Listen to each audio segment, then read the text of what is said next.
Electric scooters are fast becoming an extremely popular form of transportation. With a variety of varying features such as their weight, range, carrying capacity, and speed, there is an electric scooter out there to satisfy almost any need. However, electric scooters have their cons as well as their pros, so hopefully, this presentation will help you decide whether or not an electric scooter is right for you. Let's start with the pros of purchasing an electric scooter, the first of which is portability. Electric scooters are highly portable and can be easily folded down in a few seconds to either fit onto public transportation like a bus or subway train or in the back of a car. That way, if the nearest stop your parking space is a few miles from where you want to go, the e-scooter can make up the difference. The second pro of purchasing an electric scooter is the speed. Most entry-level electric scooters have a speed of somewhere between 15 to 20 miles per hour.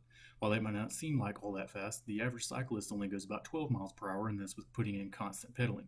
Also, you can zip right up to your destination, fold up the scooter, and take it with you instead of wasting time finding parking.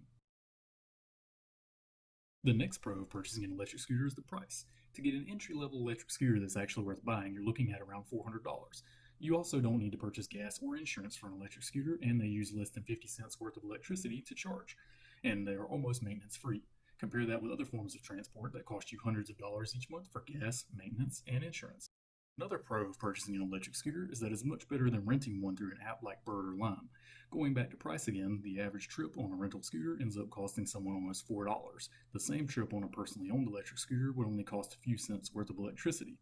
Also, if you own an e-scooter, it's always there for you and you won't have to be stuck searching for one. Another advantage of purchasing an electric scooter is that they are environmentally friendly. The average electric scooter only uses about 50 cents worth of electricity to charge, and not much carbon footprint is created to produce that amount of electricity, even at a coal-fired power plant. Compare that with the emissions generated by a vehicle that burns fossil fuels, and the emissions generated by the tanker truck that delivered that fuel to the station to begin with, and you can easily see how e-scooters are very environmentally friendly.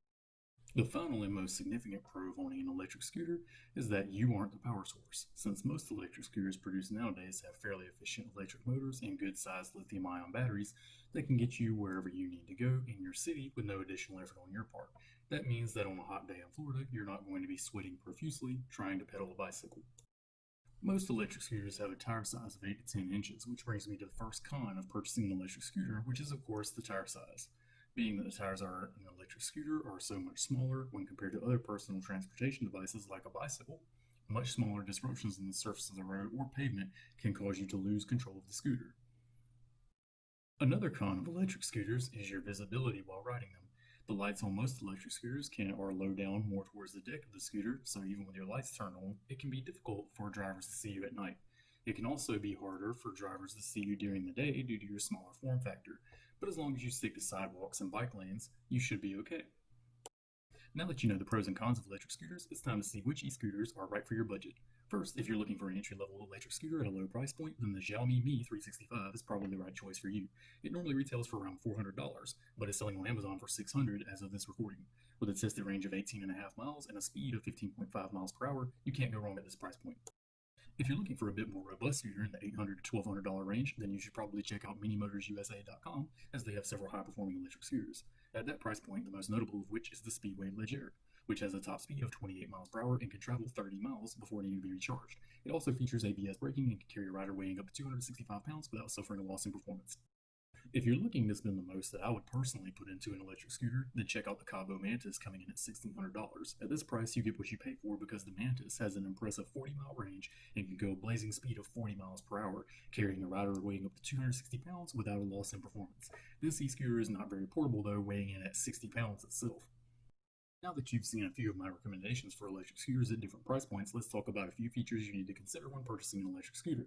The first feature you need to consider is range. While virtually every electric scooter has enough range to get you to the corner store or for you to ride around your neighborhood, some scooters just aren't going to cut it if you want to get from one side of the city to the other. If you're looking for max range, check out the eMove Cruiser.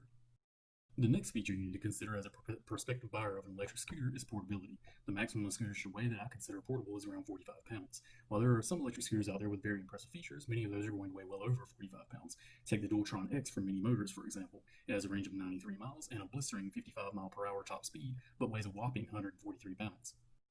After considering how much the electric scooter you will be lugging around weighs, the next feature I would consider is how much weight the e-scooter can carry before starting to suffer a loss in performance.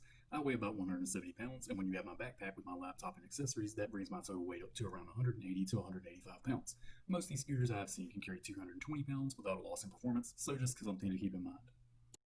The next feature that needs to be considered is the top speed of the electric scooter. While most e-scooters can go between 15 and 20 miles per hour, there are plenty of e-scooters out there that can go much faster.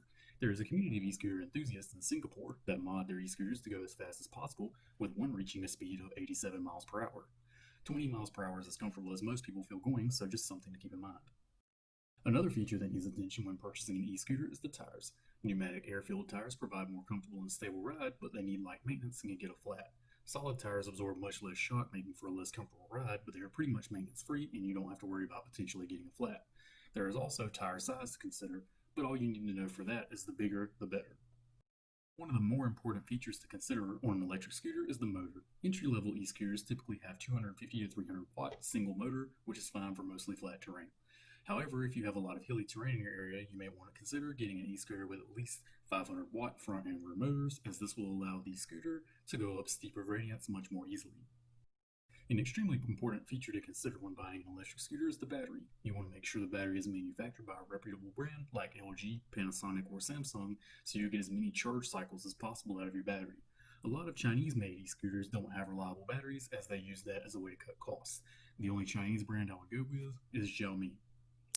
I hope this presentation has given you some insights into the pros and cons of e-scooters, as well as a few examples of e-scooters to purchase at certain price points, along with some features you should be looking out for when purchasing an e-scooter. Lastly, this presentation would not have been possible without the use of the site electric-scooter.guide, as they have a handy scooter database feature, which lets the user sort scooters by a large number of features.